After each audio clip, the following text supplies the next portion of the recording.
Էջմիածնում շատացել են թափառող շների հարձակումները, հատկապես երեխաների վրա, ասում է Վաղարշապատի ղեկավարը։ Համայնքապետարանը ճիշտ է, արձագանքում է կատարվածին ագրեսիվ կենդանիներին հեռացնելով քաղաքից, բայց թափառող շների խնդիրը այդպիսով չի լուծվում։ Մարդիկ շարունակում են վախով փողոց դուրս գալ մանավանդ առավոտյան եւ երեկոյան ժամերին։ Դուրս են գալու, ցուցակ պետքա դուրս գանք, բայց վախով, որովհետեւ վնասել են տալիս։ Քանի անգամ մեր աչքի առաջ մի կնոջ վրա հարձակվեցին, որ հազիվ անարցնենք, շնատնորից հասել էր, կծել էր։ Շատ շներ կան ու վախենում ենք անգամ դուրս գանք։ Վաղը կծել են։ Հա, մի անգամ է քրոջից կծել են։ Վաղարշապատ խոշորացված համայնքում մասնակցային բյուջետավորման ծրագրով թափառող կենդանիների ապաստարան կառուցելու մասին նախագիծ էր շրջանառվում, որում ակտիվ էր հատկապես երիտասարդությունը։ Կենդանասեր այս երիտասարդը հույս ունի, թե նախագիծը շուտով կյանքի կկոչվի եւ թափառող շները վերջապես պատսպարվելու տեղ կունենան։ Պետքա ծրագիր կազմի, որպես շներին կացարան,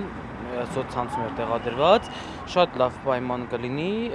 որովհետև կենդանիներ մեղ կա, ասենք թե շատ մարդիկ սպանում են, կրակում են, բայց դրանով ինչ որ լուծում չի տվել։ Որքան էլ զարմանալի է, ապաստարան կառուցելու նախագիծը քվեարկության փուլում համապատասխան ձայներ չի հավաքել։ Գյուղական բնակավայրերի մասնակիցները ֆուտբոլի դաշտն ու զբոսայգին գերադասել են թափառող կենդանիների կացարանից, իսկ էջմիածինցիները պահանջ ունեն։ Հավաքեն մի բան անեն։ Ոչ թե կրակեն, սպանեն կամ ինչ-որ մի բան, այլ շների համար կացարան, որ ապահովեն ամեն ինչով, որ sense մարդկանց չուտեն։ Միտեղ հատկացնեն, որ այդ շները ապահով լինեն, որ ոչ մարդած գցեն, իրանք էլ լավ զգան իրանք։ Քանի որ խնդիրը սրվում է օրեցօր եւ քաղաքը պահում վախի մեջ, համայնքի ղեկավարությունը փորձում է քայլեր ձեռնարկել գոնե շների ստերջացումը կազմակերպելու համար։ Այսօր կայացել է մրցույթ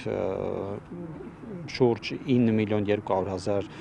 դրամի շների լայնածավալ ստերջացման աշխատանքներ իրականացնելու տարվա ընթացքում։ Մեր քաղաքացիներին ես կոչ եմ անում, եթե կան շներ, որոնք ագրեսիվ են, չափից դուրս եւ վտանգ են ներկայացնում, անպայման համայնքապետարան ներկայացնել, կցել նկարներ, տեղանքը հստակ նշել, որպեսզի մեր մասնագետների համար հեշտ լինի իրենց ստերջացման աշխատանքները եւ կարիքի դեպքում նաեւ տարածքից հեռացման աշխատանքները կազմակերպել։ Քննարկվում է նաեւ մի քանի համայնքի համար մեկ կացարան հիմնելու տարբերակը, բայց Մեխակյանի կարծիքով նույնիսկ ապաստարանն ու ստերջացումը հարցի լուծում չեն, եթե դա համընդհանուր բնույթ չի կրում։ Անընդհատ նույն շրջափուլի մեջ չհայտնվելու համար, ասում է, պետք է կանոնակարգել հատկապես շնաբուծարանների գործունեությունը, որ կանխվի կենդանիների կամայական բազմացումը։ Շատ կարևոր է օրենսդրական դաշտի բարեփոխումները, որը ազգային ժողովի մեր գործընկերների տիրույթում է, այդ մասով էլ եթե չեմ սխալվում, կա առաջին ընթերցմամբ ընդունված կենդանիների նկատմամբ վերաբերմունքի հետ կապված օրենքի նախագիծ առաջին ընթերցմամբ ընդունված, մենք շարունակենք նաև օրենսդիր մարմնի մեր գործընկերների հետ մեր խորհրդակցությունները, աշխատանքը, որպեսզի այս խնդիրը համապարփակ լուծում ստանա։ Համայնքի ղեկավարությունը դիմում է նաև կենդանասերների, որոնք շների ոհմակ են ձևավորում, կերակրելով նրանց քաղաքի բանուկ մասերում։ Կոչ է անում կերամանները տեղադրել այնպիսի հատվածներում, որտեղ մարդկանց տեղաշարժան համեմատ քիչ է։ Հայկ Շաստանյան, Հայկ Պետրոսյան, լուրեր։